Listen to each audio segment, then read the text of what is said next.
अस्सलाम वालेकुम स्टूडेंट्स। तो हम एफएससी पार्ट 1 की फ़िज़िक्स कवर कर रहे हैं, जिसमें मैं आपको बोर्ड पैटर्न के मुताबिक बताती हूँ कि कौन सा टॉपिक शॉर्ट के लिए है, कौन सा लॉन्ग और कौन सा एमसीक्यूज़ के लिए है।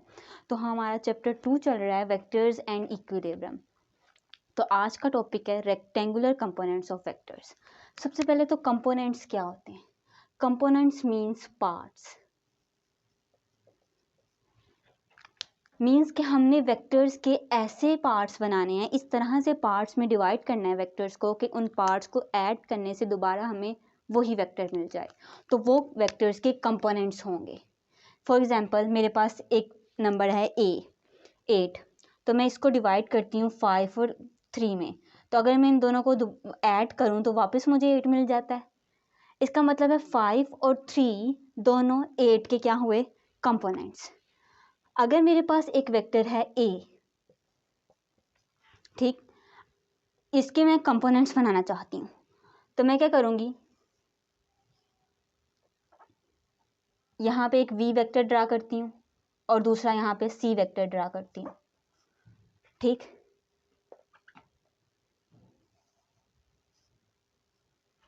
तो अगर मैं इन दो वेक्टर्स को हेड टू टेल रूल से ऐड करूँ, बी प्लस सी करूँ, तो मुझे वापस ए मिलता है, जो कि एक रिजल्टेंट वेक्टर के तौर पर बिहेव करता है, क्योंकि इसकी टेल फर्स्ट वेक्टर के टेल के साथ और इसका हेड लास्ट वेक्टर के हेड के साथ अटैच है। इसका मतलब b प्लस सी करने से मुझे a मिलता है। इस तरह मैंने वेक्टर a के कंपोनेंट्स बना लिए b और c। अगर मैं ये शर्त रख दूं कि ये दोनों जो कंपोनेंट्स हैं b और c वो आपस में परपेंडिकुलर होने चाहिए, जैसे ये मेरे पास वेक्टर a है, ये उसका ये b और ये c। अब भी यही है कि मैं इन दो वेक्टर्स को हेड टू टेल रूल से ऐड करूं b प्लस सी, तो मुझे a मिलता है, जो कि रिजल्टेंट वेक्टर के तौर पर बिहेव करता है। इस तरह मुझे b प्लस सी को ऐड करने से a मिल रहा है। इस तरह इसका मतलब ये हुआ कि b और c क्या हैं? a के कंपोनेंट्स हैं। लेकिन ये कंपोनेंट्स आपस में 90 डिग्री पे हैं, तो इन कंपोनेंट्स को हम रेक्टेंगुलर कंपोनेंट्स कहेंगे। तो कंपोनेंट्स क्या होते हैं? The component of a vector is it's affective value in a given direction. इसका मतलब ये है कि जो कंपोनेंट होगा उसकी कोई ना कोई डायरेक्शन होगी। गिवन डायरेक्शन मींस वो अफेक्टिव वैल्यू है उस वेक्टर की। मतलब अगर बी और सी ए के कंपोनेंट्स हैं, तो बी और सी ए की अफेक्टिव वैल्यूज हैं।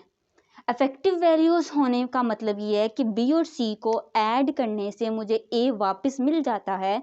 तो इट्स मीन्स कि बी और सी क्या हैं? ए की अफेक्टिव वैल्यूज हैं। रेक्टेंगुलर कंपोनेंट्स कौन से होते हैं? The components of vector which are perpendicular to each other are called rectangular components. जो आपस में परपेंडिकुलर हों या 90 डिग्री पे हों, अगर वेक्टर्स के कंपोनेंट आपस में 90 डिग्री पे हों या परपेंडिकुलर हों, तो इट्स मीन्स कि वो कंपोनेंट्स कौन सी होंगे? रेक्टेंगुलर कंपोनेंट्स होंगे। 2D प्लेन में अगर मैं रेक्टेंगुलर कंपोनेंट्स बनाऊंगी ना, तो हमेशा दो होंगे, क्योंकि वो हम कार्टेशियन कोऑर्डिनेट सिस्टम या रेक्टेंगुलर कोऑर्डिनेट सिस्टम में बनाते हैं। ये x, ये y, ये -x, ये -y। ये कार्टेशियन कोऑर्डिनेट सिस्टम है प्लेन में। अगर मैं इसमें किसी भी वेक्टर a का कंपोनेंट्स ड्रा करूंगी, तो वो दो होंगे, एक x और एक y, और दोनों आपस में क्या होंगे? परपेंडिकुलर। इसका मतलब ये है कि 2D में या प्लेन में जब भी मैं कोई किसी वेक्टर की कंपोनेंट्स ड्रा करूंगी, रेक्टेंगुलर कंपोनेंट्स ड्रा करूंगी, तो वो हमेशा क्या होंगे? आपस में परपेंडिकुलर। और वो हमेशा क्या होंगे? दो ही होंगे, हमेशा दो से ज़्यादा नहीं हो सकते। लेकिन अगर मैं स्पेस में, जैसे ये x, ये y और ये z जो है वो इन दोनों के परपेंडिकुलर है, 90 डिग्री पे स्पेस में है। अगर मैं स्पेस में किसी वेक्टर के कंपोनेंट्स ड्रा करूंगी, तो वो तीन होंगे, x, y और z। अब हम देखेंगे कि हम कंपोनेंट्स ड्रा कैसे कर सकते हैं किसी वेक्टर के रेक्टेंगुलर कंपोनेंट्स। प्लेन में हम सीखेंगे कि किसी वेक्टर के रेक्टेंगुलर कंपोनेंट्स कैसे ड्रा किए जा सकते हैं। ये मेरा x एक्सिस है, ये मेरा y एक्सिस है, ठीक। मेरे पास एक वेक्टर है, फॉर एग्जांपल ए। मैं इसके रेक्टेंगुलर कंपोनेंट्स ड्रा करना चाहती हूँ, तो मैं कैसे फाइंड करूँगी इसका रेक्टेंगुलर कंपोनेंट्स? इसकी टेल से इसके हेड तक कितना डिस्टेंस कवर हुआ है एक्स एक्सिस के अलोंग, कैसे फाइंड करना है? इसके हेड से मैंने स्ट्रेट परपेंडिकुलर लाइन ड्रा करनी है जो कि एक्स एक्सिस पे मैं गिराऊंगी। तो ओरिजिन से इसके हेड तक जितना डिस्टेंस कवर हुआ होगा वो इस वेक्टर का एक्स कंपोनेंट होगा, जिसे हम ए एक्स कहेंगे। वाई कंपोनेंट कैसे फाइंड करूंगी? मैं इसके हेड से ही एक स्ट्रेट लाइन ड्रा करूंगी वाई एक्सिस तक, जैसे।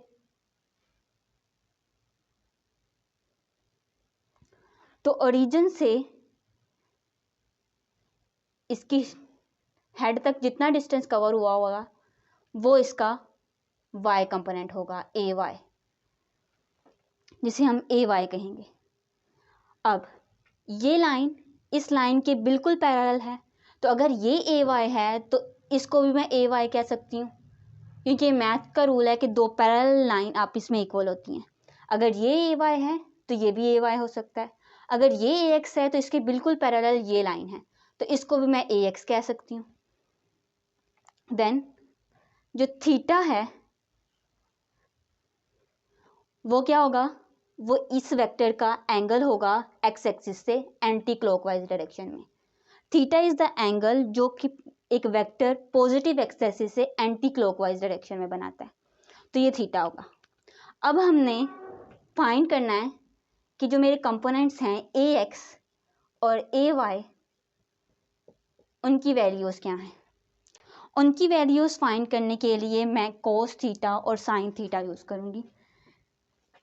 सबसे पहले तो मैं ये लिख लेती हूँ कि जो मेरा ए वेक्टर है वो ए एक्स वेक्टर और ए वाई वेक्टर के इक्वल है। मीन्स कि मैं हेड टू टेल रूल के मुताबिक ए एक्स और ए वाई को ऐड करूँ तो मुझे ए वेक्टर मिलेगा। इसको यूँ भी लिखा जा सकता है A X I cap A Y J cap. अगर हम ए एक्स और ए वाई पे वेक्टर्स के सिंबल्स नहीं लगाना चाहते तो हम इनके साथ आई कैप और जे कैप लिख सकते हैं। ये मेरे पास वेक्टर ए आ गया by head to tail rule.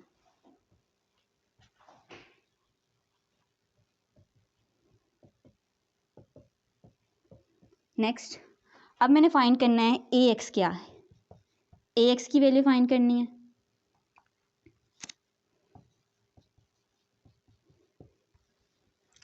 तो मैं लिखूंगी कोस थीटा। कोस थीटा किसके इक्वल है? Cos theta base over hypotenuse के इक्वल होता है, ये तो हमें पता है। इस ट्राइंगल में बेस और हाइपोटेनस क्या है? पहले मैं इस ट्राइंगल को अलग से करके ड्रा कर लेती हूँ। ये मेरी ट्राइंगल है, इसमें ये वाले जो वेक्टर है ये ए है, ये ए एक्स है और ये ए वाई है। ये जो है एंगल थीटा है, ठीक। अब इसमें बेस क्या है? थीटा के सामने वाला जो होता है वो हमें पता है हमेशा परपेंडिकुलर होता है, और जो 90 डिग्री के सामने वाला होता है वो हाइपोटेनस होता है, और जो रह गया है वो क्या है? बेस। अब इसमें मेरे पास बेस क्या है? ए एक्स, और हाइपोटेनस क्या है? ए। इधर मेरे पास कोस थीटा है। अब ए इधर डिवाइड हो रहा है, उधर जाके क्या हो जाएगा? Multiply A cos theta is equal to A X. इसको मैं यूँ लिख सकती हूँ A X is equal to A cos theta. तो मेरे पास ए एक्स की वैल्यू आ गई। ये मैं मैग्नीट्यूड फाइंड कर रही हूँ, ए एक्स वैक्टर नहीं फाइंड किया, ए एक्स की मैग्नीट्यूड फाइंड की है। A X is equal to A cos theta. अब मैंने अगर ए वाई फाइंड करना हो, ये मैंने ए एक्स फाइंड किया है, अब मैं चाहती हूँ मैं ए वाई फाइंड करूँ। ए वाई फाइंड करने के लिए मैं साइन थीटा का फॉर्मूला लिखूंगी। Sine theta is equal to perpendicular over hypotenuse. Perpendicular क्या है इनमें, ए वाई, और हाइपोटेनस क्या है, ए साइन थीटा।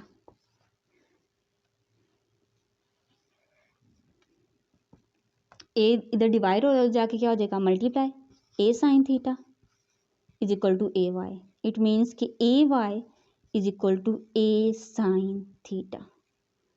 तो मैंने जो फॉर्मूलाज ड्राइव किए हैं, मतलब ए एक्स और ए वाई की वैल्यूज फाइंड की हैं, वो मेरे पास दो हैं।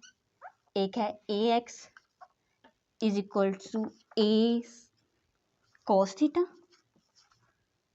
और दूसरी है A Y is equals to A sine theta. ये फॉर्मूलाज ये बता रहे हैं कि अगर मुझे वेक्टर ए और उसका पॉजिटिव एक्स एक्सिस के साथ एंटी क्लॉकवाइज डायरेक्शन में एंगल थीटा गिवन होगा, तो मैं उसके ज़रिए उसका एक्स कंपोनेंट फाइंड कर सकती हूँ।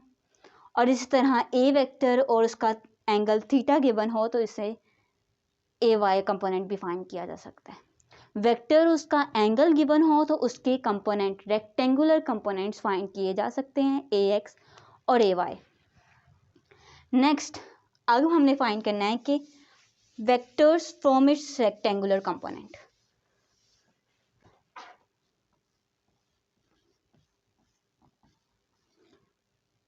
फ्रॉम रेक्टेंगुलर कंपोनेंट्स,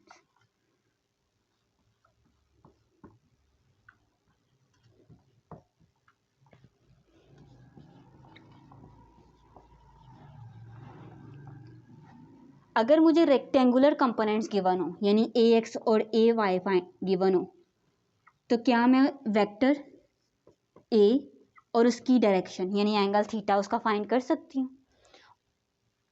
अब मैंने वेक्टर ए और एंगल थीटा फाइंड करना है उसके रेक्टेंगुलर कंपोनेंट्स को यूज़ करके।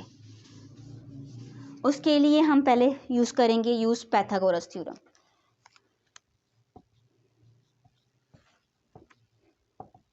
पाइथागोरस थ्योरम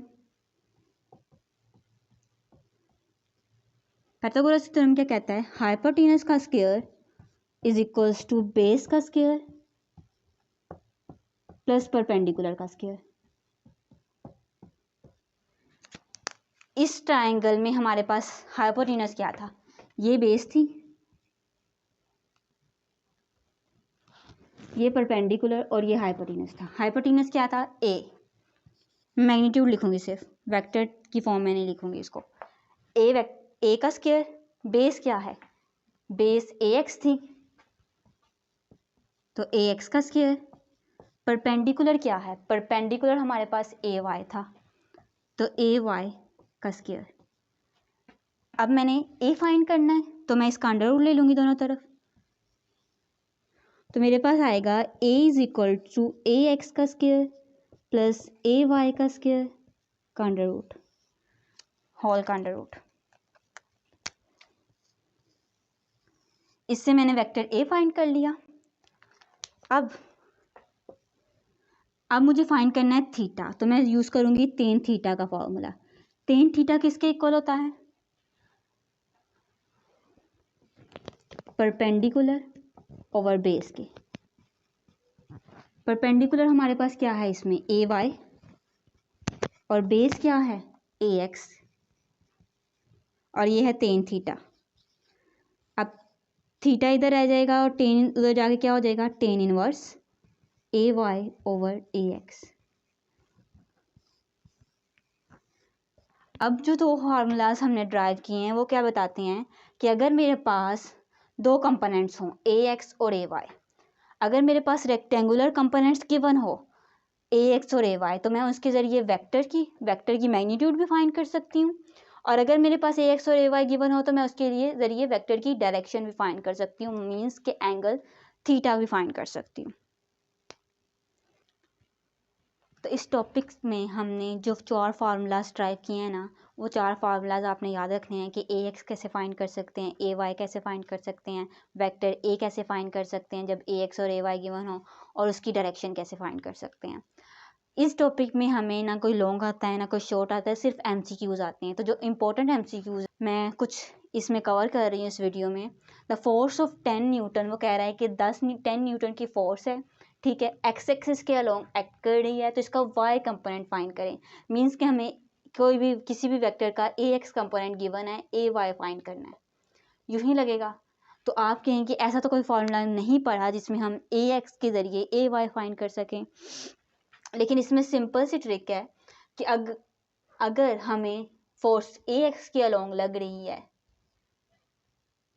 तो इसका वाई कंपोनेंट ज़ीरो होगा ना। वाई एक्सिस के अलोंग तो फोर्स वाई एक्सिस के अलोंग कोई चीज़ मूव ही नहीं करेगी। अगर इस किसी भी बॉक्स पे 10 न्यूटन फोर्स एक्स एक्सिस के अलोंग लग रही है तो वो एक्स एक्सिस के अलोंग मूव कर जाएगा ना, इसका वाई कंपोनेंट तो ड्रा ही नहीं हो सकता। इसलिए इसमें हमारे पास क्या होगी, 0 न्यूटन फोर्स एक्ट करेगी।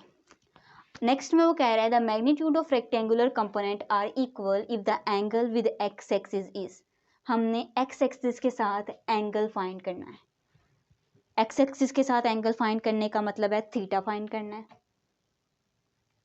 लेकिन उन्होंने शर्त रखी है the magnitude of rectangular component. Rectangular component कौन से होते हैं, हमारे पास दो ही रेक्टेंगुलर कंपोनेंट है, एक ए एक्स है, एक ए वाई है।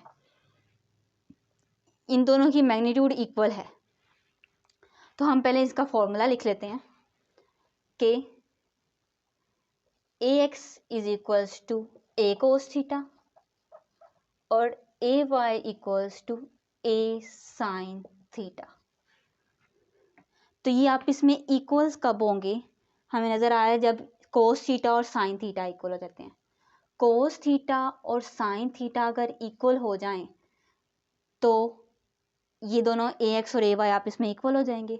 और ये किस एंगल पे आपस में इक्वल होते हैं, ये 45 डिग्री एंगल पे इक्वल होते हैं। ये आपका बहुत इंपॉर्टेंट एमसीक्यूज है कि दो कंपोनेंट्स एक्स कंपोनेंट और वाई कंपोनेंट आपस में कब इक्वल होंगे, 45 डिग्री के एंगल पे, क्योंकि कोस 45 और साइन 45 दोनों की वैल्यू सेम है। तो इस तरह हमारे पास ए एक्स और ए वाई इक्वल हो जाएंगे। इसका मतलब हमारा क्या आंसर हुआ, 45 डिग्री। वो कह रहा है कि are x is negative.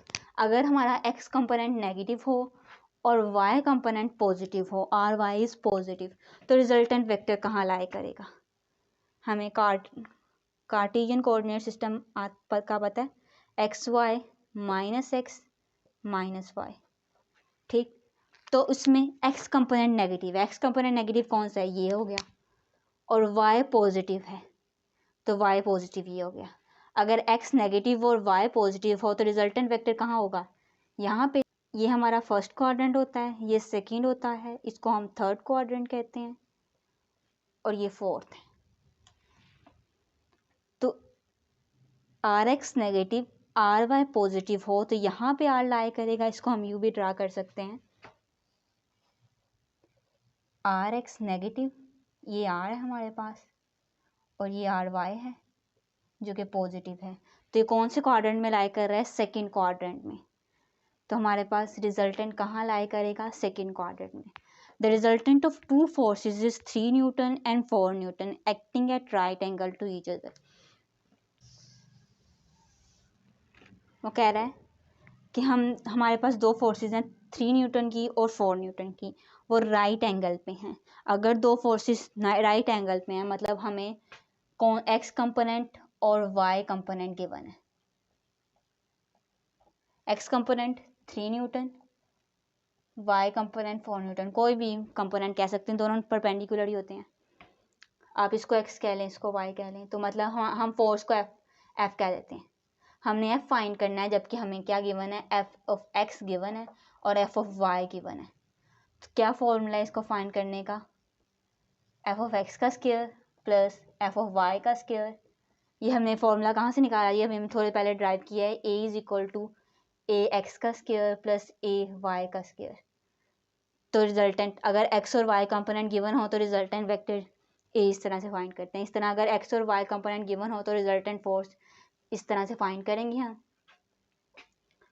F of x यहाँ पे 3 newton plus F of Y हमारे पास है 4 न्यूटन, तो इनका स्क्वायर करेंगे हमारे पास 9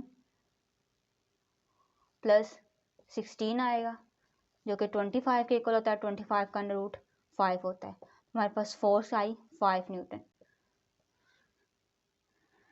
ये हमारा सही आंसर है।